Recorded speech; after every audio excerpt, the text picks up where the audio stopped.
Today we are going to the next question of practice set 1.3. Question number 6.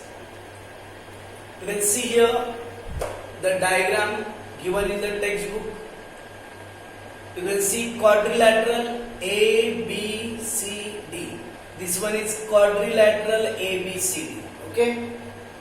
And what is the given information? Side AB is parallel to side DC. AB and DC are parallel side. AB is given 20. DC is given 6.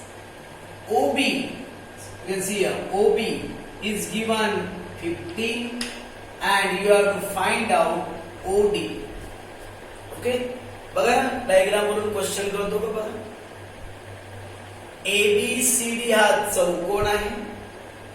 या चौकोनामध्ये AB आणि CD या दोन बाजू समांतर आहेत, parallel. त्याला English मध्ये parallel, मराठीमध्ये आपण समांतर म्हणतो. या अशा प्रकारे तीन साइड दिलेल्या आहेत आणि ओडी तुम्हाला फाइंड करायचं. एकदम सोपा क्वेश्चन आहे बघा.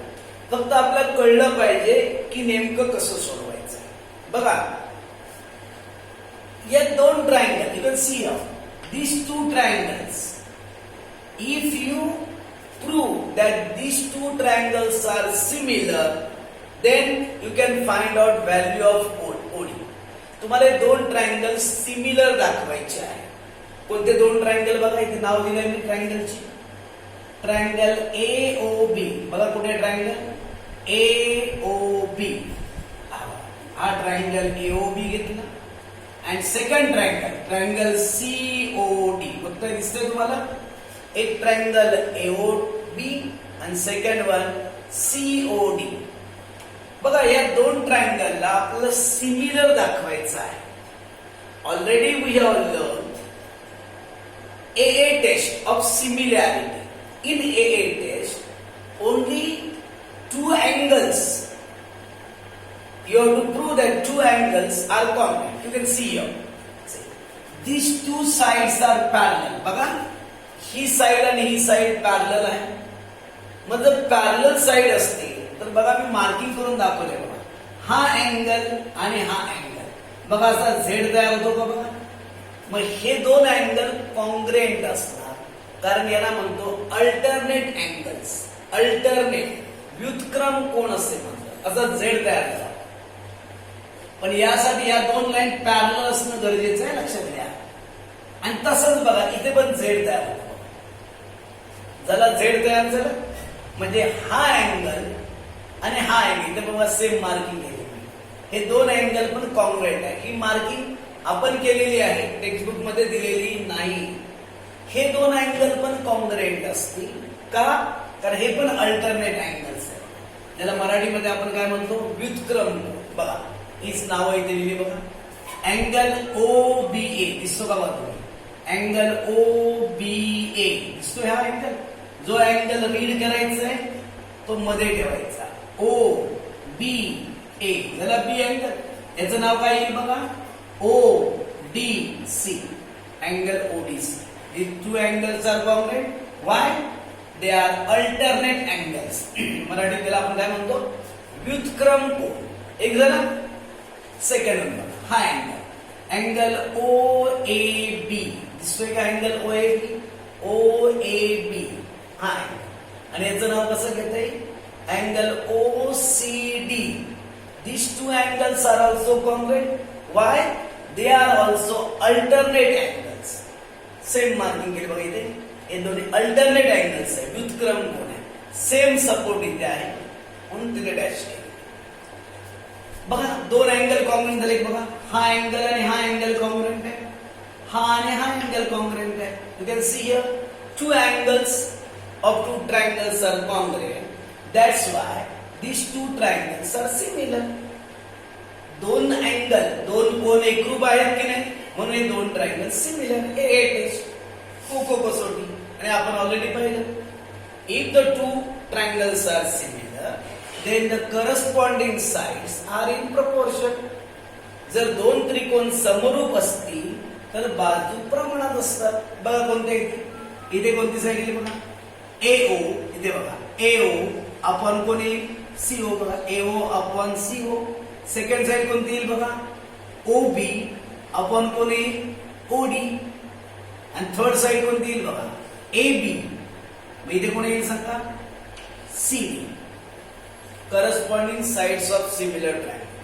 संदर्भात AO आणि CO दिलेलं नाहीये आणि आपल्याला फाइंड आउट पण करायचं नाही, तरी हे फक्त तसं लिहून टाका.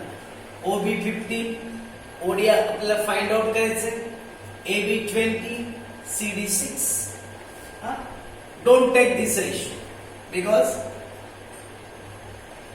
we do not have to find out value of this one.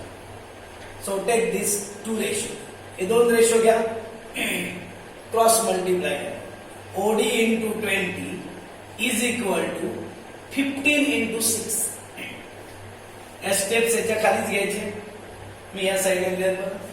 आपल्या व्हॅल्यू कोणाची पाहिजे, OD. मग 20 इंटू आहे, तिकडे घेतलं तर आपण काय होते ते अपॉन होतं. इथे बघा 15 आहे, इथे 20 आहे, इथे 15 आहे, इथे 20 आहे. 15 आणि 20 कुणाच्या टेबल मध्ये आहेत बघा, दोन्ही नंबर एकाच टेबल मध्ये पाहिजे. 5 च्या टेबल मध्ये, म्हणजे 5 3 जा 15, 5 4 जा 20.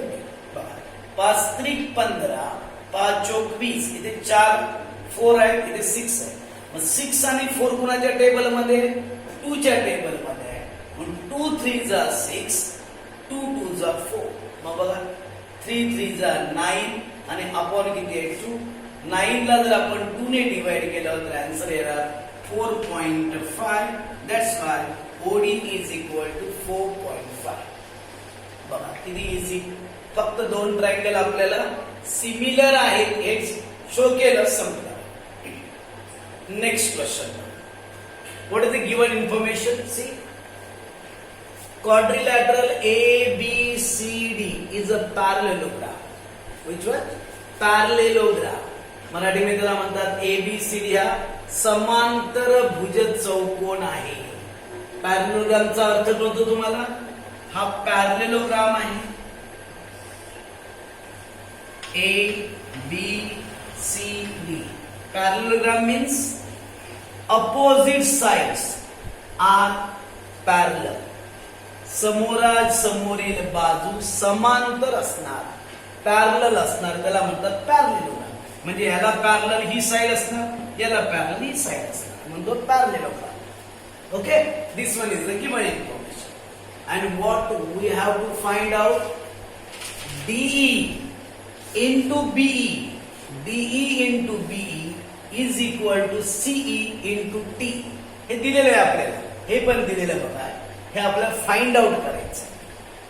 फक्त एक गोष्ट अजून एक केलेली आहे बघा, AB एक्सटेंड केला. एक्सटेंड केला म्हणजे काय केलेलं आहे, वाढवलेला आहे. डायग्राम दिलेलीच आहे टेक्स्ट बुक मध्ये बघा. एक्सटेंड केलाय, इथे कोणता पॉइंट घेतलाय T, आणि T आणि D काय केलेला आहे, जॉईंट केलाय. इथे पॉइंट दिलेला आहे E. अशा प्रकारे टेक्स्ट बुक मध्ये डायग्राम दिलेली आहे. आणि या डायग्राम वरून आपल्याला फाइंड काय करायचं बघा, DE into BE. कुठे कुठे आहेत बघा साइड, DE दिसतं का बघा तुम्हाला, हे बघा ही DE आहे. नंतर B into B, या दोघांचा मल्टिप्लाय इज इक्वल टू बघा CE इंटू कोण पाहिजे, TE. म्हणजे बघा या दोघांचा मल्टिप्लाय आणि या दोघांचा मल्टिप्लाय सेम दाखवायचा आहे. बघूया कसं दाखवायचं. एक लक्षात येईल तुमच्या बघा, मला सांगा हा पॅरलेलोग्राम आहे, ABCD पॅरलेलोग्राम आहे. म्हणजे AB आणि CD या दोन लाईन तर पॅरलल असणारच आहे, बरोबर आहे. तर पॅरलेलोग्रामच्या अपोजिट साइड पॅरलल असतात. मग हीच AB साइडच पुढे काय झालेली, एक्सटेंड झालेली आहे. म्हणजे जर AB आणि CD जर पॅरलल असेल तर मला सांगा आपोआपच AT ही फक्त वाढवली गेली बघा. AT आणि CD पण कसे असणार, पॅरलल दाखवते. आणि हे जर आपण पॅरलल दाखवलं तर मग बघा लक्षात घ्या, हे दोन अँगल, हा अँगल आणि हा अँगल कॉमन आहे. कारण बघा इथे झेड तयार होतो, उलटा झेड तयार झाला, बघू शकतो तुम्ही. हा अँगल आणि हा अँगल कॉन्ग्रेंट आहे ना, आणि हे दोन अँगल तर तुम्हाला दिसतंय सगळ्यांना. इथे पण मी सेम मार्किंग केली बघा. हे कोणत्या टाईपचे अँगल होते? अपोजिट अँगल होते. आणि जर हे अपोजिट अँगल आणि हे अल्टरनेट अँगल्स झाले, मग दोन ट्रायंगल आपल्याला सिमिलर दाखवता येते. बघूया कसं दाखवलं. इन ट्रायंगल बीईटी, बघा ट्रायंगल कुठे आहे? इन ट्रायंगल बीईटी हा एक ट्रायंगल घ्यायचा. अँड ट्रायंगल सीईडी, हा एक ट्रायंगल आणि हा एक ट्रायंगल. मी मार्किंग केली, दिसते तुम्हाला दोन ट्रायंगल.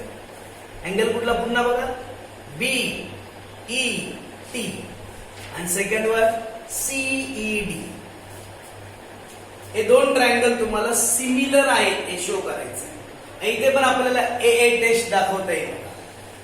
ए टेस्ट कशी दाखवली तुम्ही बघू शकता. मला सांगा, हा अँगल आणि हा अँगल हा तर तुम्हाला सांगितलं कॉन्ग्रेंट आहे. हे बघा, याचं नाव काय येईल बघा? टी ला मध्ये ठेवा. काय नाव येईल बघा? इथून स्टार्ट करा. ई टी बी हा अँगल कोणता? E T B. आणि हा डी मध्ये ठेवा. काय नाव आहे ना? E D C. बघा झेड तयार झाला. हा अँगल आणि हा अँगल कॉन्ग्रेंट. पुन्हा याचं नाव बघा, ई टी बी म्हणजे टी अँगल झाला. आणि डी चं नाव कसं वाचणार? ई डी सी झाला. एक सेकंड मला सांगा, हे अपोजिट अँगल्स आहेत. हा आहे, याचं नाव ई मध्ये ठेवा. बी ई टी तिकडचा अँगल झाला. तिकडचा अँगल काय येईल सांगा? C E D. बघा कुठला घेतला बघा? आपण काय नाव घेतलं बघा? बीई टी नाव. B E T congruent angle. आपण सिक्वेन्स घेतला. कॉन्ग्रेंट अँगल कोणता घेऊया? सीईडी. C E D. बघा पुन्हा एकदा, B E T congruent angle C E D. Support opposite angles, Marathi त्याला विरुद्ध कोन. झालं बघा. मग दोन अँगल कॉन्ग्रेंट दाखवले की नाही? मग दोन ट्रायंगल सिमिलर आहे ना. कोणती टेस्ट आहे ना? ए टेस्ट. आपण या डायग्राम मध्ये पण तसं दाखवलं. दोन अँगल कॉन्ग्रेंट होते म्हणून दोन ट्रायंगल सिमिलर. इथे तसंच आहे बघा. दोन अँगल बघा, हा आणि हा अँगल कॉन्ग्रेंट, हा आणि हा अँगल कॉन्ग्रेंट. दोन अँगल कॉन्ग्रेंट दाखवले, एकरूप दाखवले म्हणून हे दोन triangle similar. Okay. When the two triangles are similar, corresponding sides are in proportion. संगत बाजू प्रमाणात असतात. मग बघा कोणती आहे बघा? बीई, एक साइड बीई, मग इकडे कोणती आहे ना? सीई. बघा BE upon CE is equal to second side कोणती आहे? ईटी अपॉन कोणती आहे ना? ईडी. थर्ड साइड आपण घेतली नाही कारण आपल्याला गरज नाही लागणार. थर्ड साइड कोणती आली असती? BT upon CD. पण तिथे बीटी आणि सीडी दिलेली नाही, दोनच साइड घेतल्या. Corresponding sides of similar triangle, संगत बाजू. फक्त क्रॉस मल्टिप्लाय करा, संपलं. क्रॉस मल्टिप्लाय केला तर बीई आणि ईडी चा मल्टिप्लाय इज इक्वल टू ह्या दोघांचा मल्टिप्लाय बघा, सीई इंटू ईटी. बघा तेच प्रूव्ह करायचं आहे का बघा? डीई इंटू बी आहे का? फक्त यांचा क्रम बदला. ईडी मीन्स ईडी म्हणजेच कोण सांगा? DE into B. झालं. हे पहिलं घेतलं मी. ईडी म्हणजेच डीई इंटू कोण सांगा? BE is equal to CE into ED. इथे आलं ईटी. ईटी म्हणजेच कोण आहे? टी. कारण इथे नाव देताना त्याने काय दिलेलं आहे? टी. म्हणून ईटी न लिहिता काय लिहून घ्यायचं? टी. फक्त क्रॉस मल्टिप्लाय करायचं. हाही क्वेश्चन सोपा आहे कारण फक्त काय शो करायचं आहे? हे दोन ट्रायंगल तुम्हाला सिमिलर दाखवायचे बघा. हे दोन ट्रायंगल सिमिलर दाखवले की नाही? करस्पॉन्डिंग साइड प्रपोर्शन मध्ये येणार आणि क्रॉस मल्टिप्लाय केला की आपल्याला आन्सर मिळणार. बघा कुठे काय प्रॉब्लेम असेल तर बघा, एकदम सिंपल आहे. फक्त आपल्याला कदाचित प्रॅक्टिस मात्र खूप इम्पॉर्टंट. जर तुम्ही प्रॅक्टिस करत राहिला तरच गणित जमणार आहे. आणि एक लक्षात घ्या, जेव्हा क्लास स्टार्ट होतील तेव्हा आपल्याला या लेसनवर टेस्ट घ्यायची आहे. त्यामुळे प्रॅक्टिस इज कंपल्सरी. ओके.